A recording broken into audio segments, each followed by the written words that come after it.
Departing from Jacques Station, we find ourselves at the edge of the far 3 kiloparsec arm, slowly entering the Galactic Bar.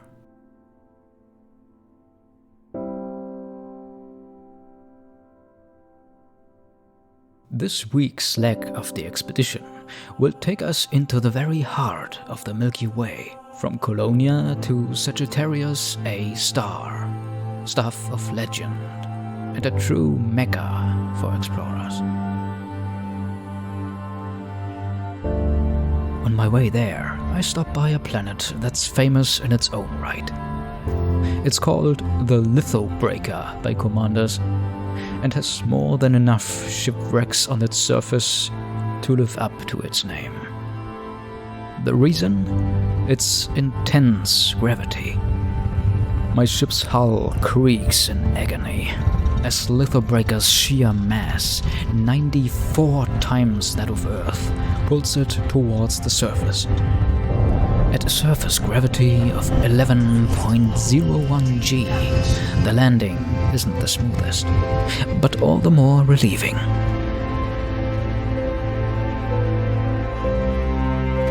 The landscape here is grey and featureless, a forsaken desert. Not far from my landing site, I find the source of the distress signal. A fighter that must have hit the ground hard. Wreckage and cargo canisters are strewn all over the place. No one could have possibly survived this, yet my sensors pick up strange readings amongst the debris.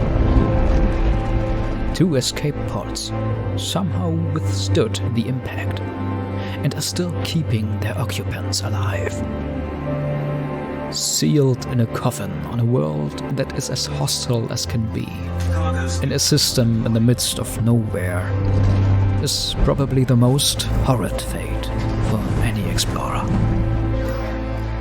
I can't just leave them here, so I pick them up and get them safely to my ship, planning to drop them off at the next station with a search and rescue service.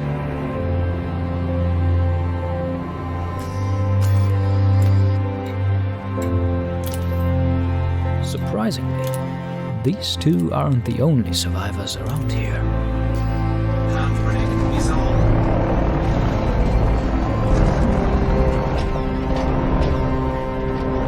Not far from the wreckage, bioluminescent animals defy the harsh conditions, flourishing in the intense ultraviolet radiation from the nearby O-class star.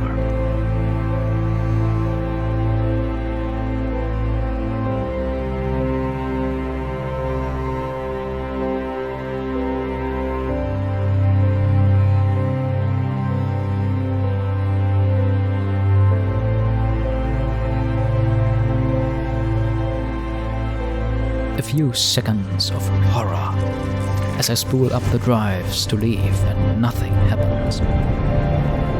But then the ship slowly starts moving upwards and I am free of Lithobreaker's iron grip again. In the neighboring sector, an icy planet entices with a colorful surface. A turbulent whitish landscape stretches into the distance, with hues of brown, where water from beneath the crust has emerged and evaporated, leaving sulfur-rich compounds behind.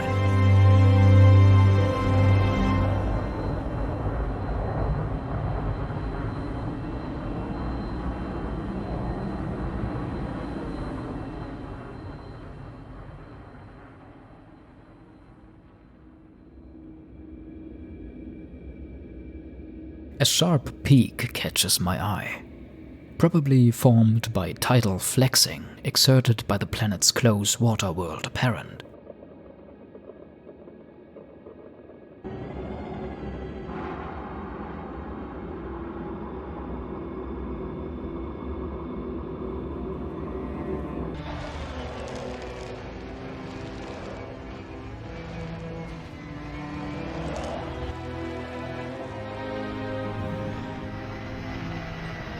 The SRV can only get so far before giving in to the incline.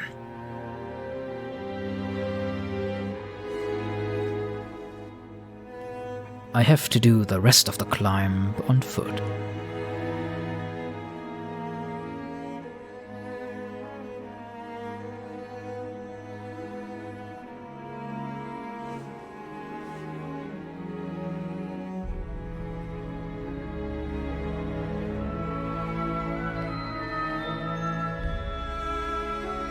Reaching the peak, I get rewarded with a splendid view.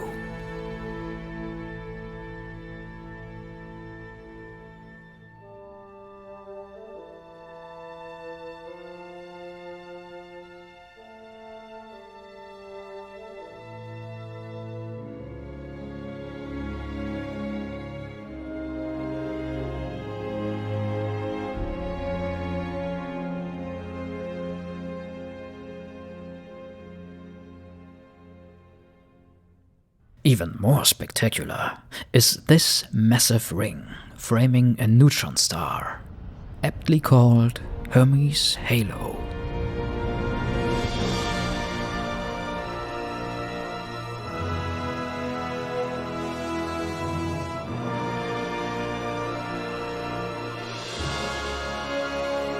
It is so wide that light emitted by the star takes over 9 seconds to reach its edges.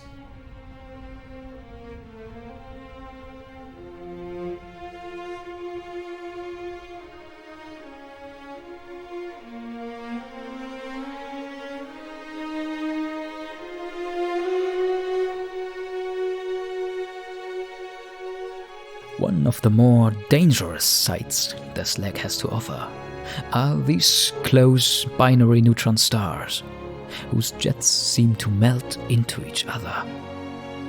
The distance between those two stellar remnants is smaller than our Sun's diameter. But the undisputed highlight of the week, if not the entire trip, is Sagittarius A star, the supermassive black hole at the center of our galaxy. With a staggering mass of over 4 million suns, it has a gravitational field that forces whole star systems and other black holes into an orbit around it, some of which spiral inward to be torn apart and consumed by this ever-hungry beast. Near it, explorers Anchorage, humanity's farthest space station from Sol, built during the Distant Worlds 2 expedition that has since become a legend in itself. Here I drop the survivors from Lithobreaker before heading out to mine some tritium for the Intrepidus, one of our expedition carriers. After that, it's already time for the fleet meetup, which takes place on a high metal content world tinted green by its thin ammonia atmosphere.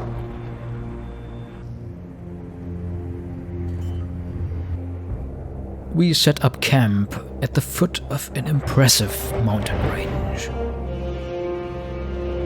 In the ferrous soil, plants and fungi have grown undisturbed for millennia.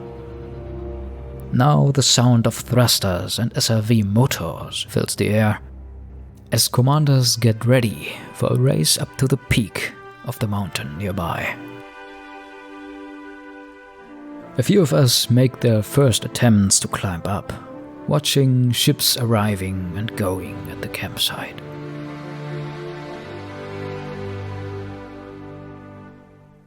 Then we gather there again for the race.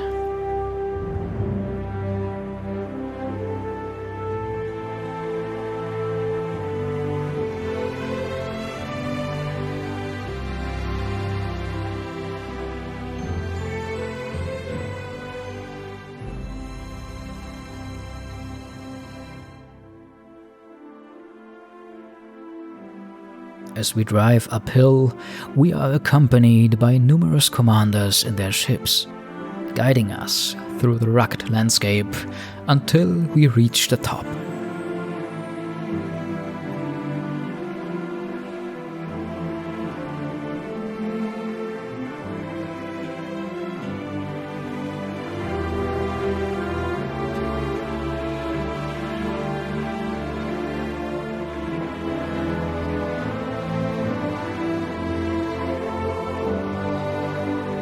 For want of champagne, the victorious mountain racers get showered in laser light instead.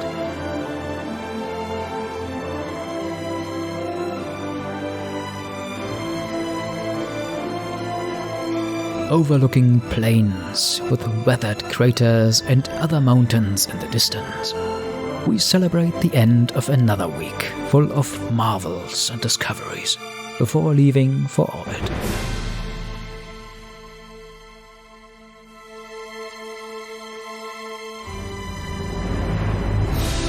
Our mass jump target? Sagittarius A star. Its lensing effect visible as a white smudge even here, a couple of light years away. Go.